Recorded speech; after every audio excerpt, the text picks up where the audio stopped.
News9 Live, bringing you the latest from across the globe.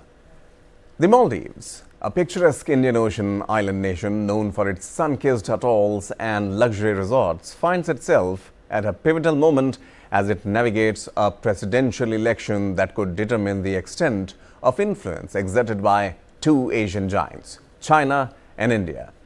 In the initial round of the presidential election, President Ibrahim Solih and his primary challenger Mohamed Muizzu emerged as the frontrunners. However, none secured the required 50% majority, setting the stage for a second-round showdown. President Solih, seeking a second consecutive 5-year term, has been a proponent of an India-first policy during his tenure.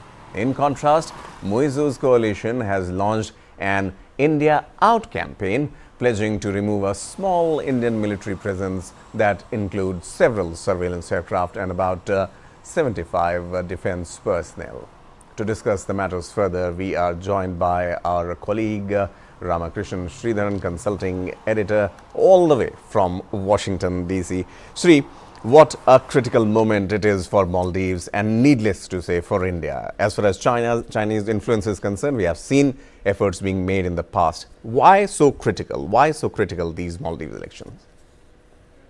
Well, Pankaj, this is essentially a power play, between India and China in particular, which wants to extend its influence from South China Sea all the way to Indian Ocean.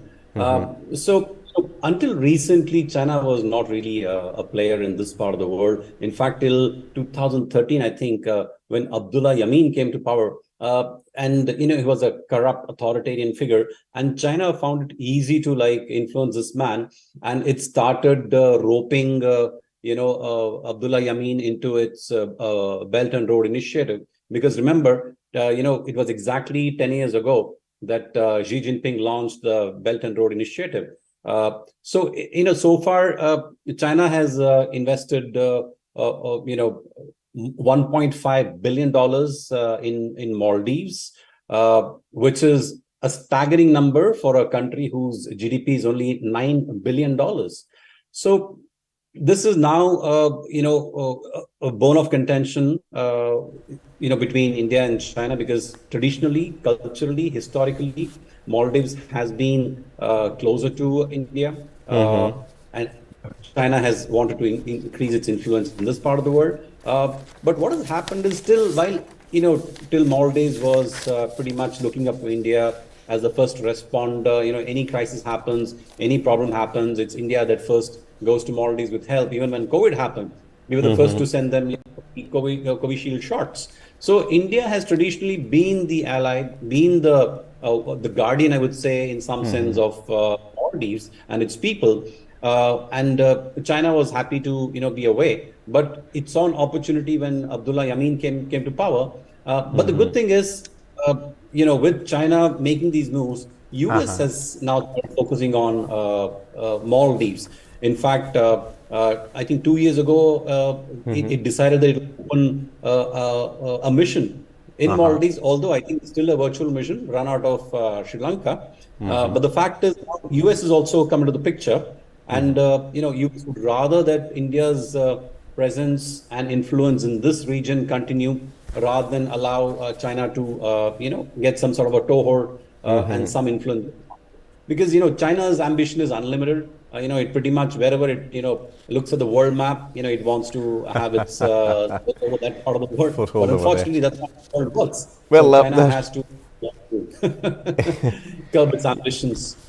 Absolutely, Shri. And, I remember speaking earlier with you when it comes to making a debt trap also. Now, looking at Maldives' mounting debt, it could be one of the reasons why China is looking at it so intently. The national debt stands at 113% of the GDP for Maldives, and the GDP itself stands at $6.1 billion US at the end of 2022, almost a year-old figure there.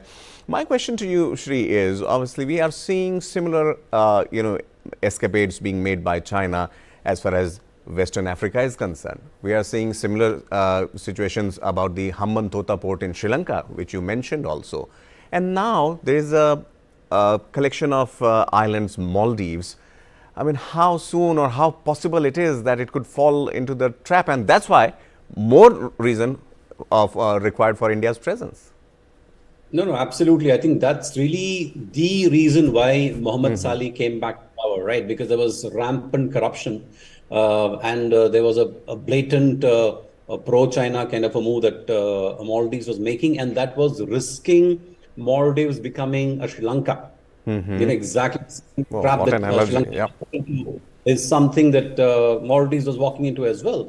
So, which is why I think the Mohamed Saleh party, came to power.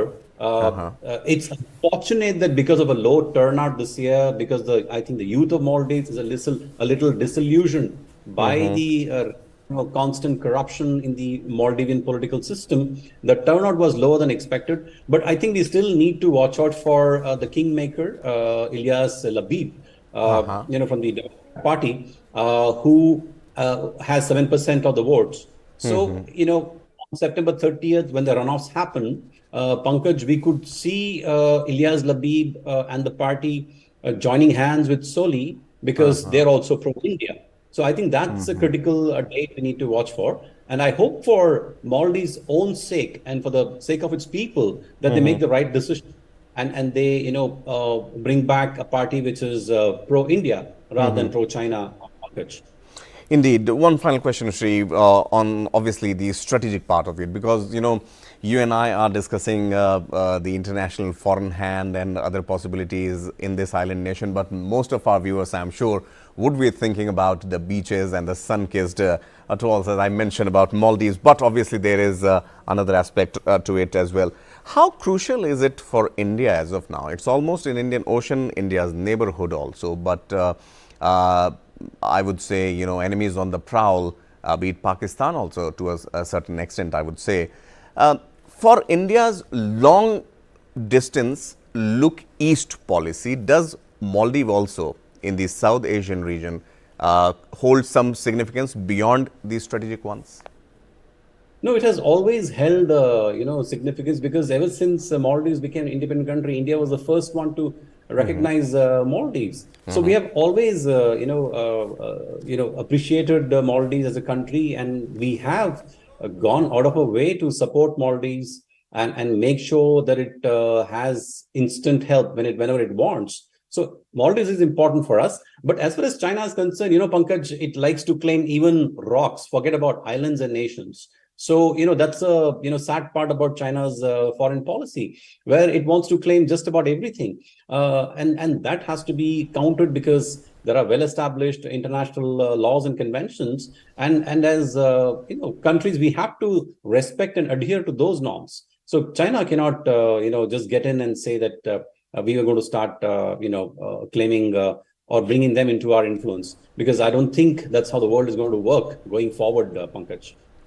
Right, Shri, many thanks for decoding it for our viewers. Also, why so crucial the Maldives presidential elections, obviously both India and China keeping a close eye on it. Thank you so much, Shri, for speaking to us. Meanwhile, we are also getting live visuals from the President House, where Mohammed bin Salman is being hosted for a presidential dinner.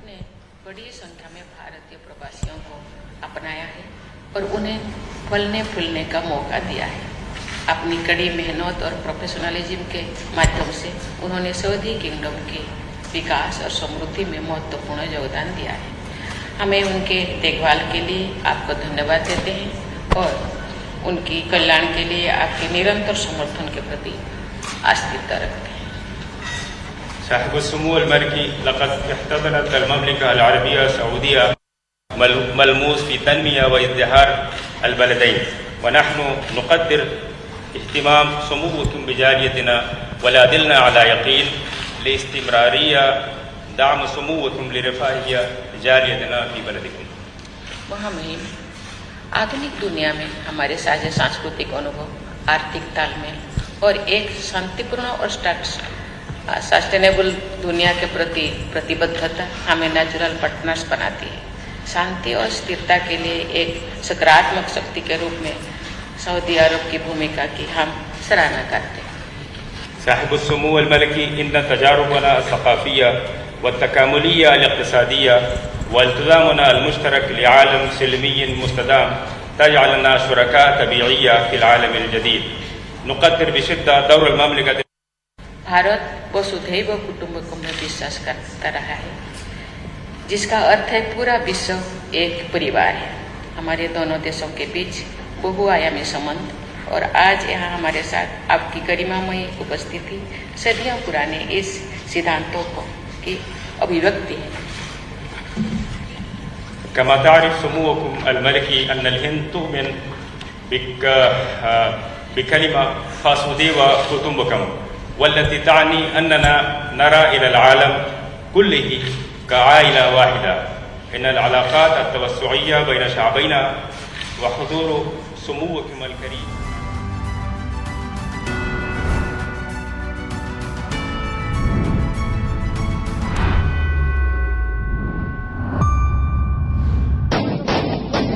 Pakistan is actually genociding Baloch people. So being Baloch is a crime. If you are a Baloch, it means in the eyes of Pakistan, you don't have any right to live. The Chinese and Pakistanis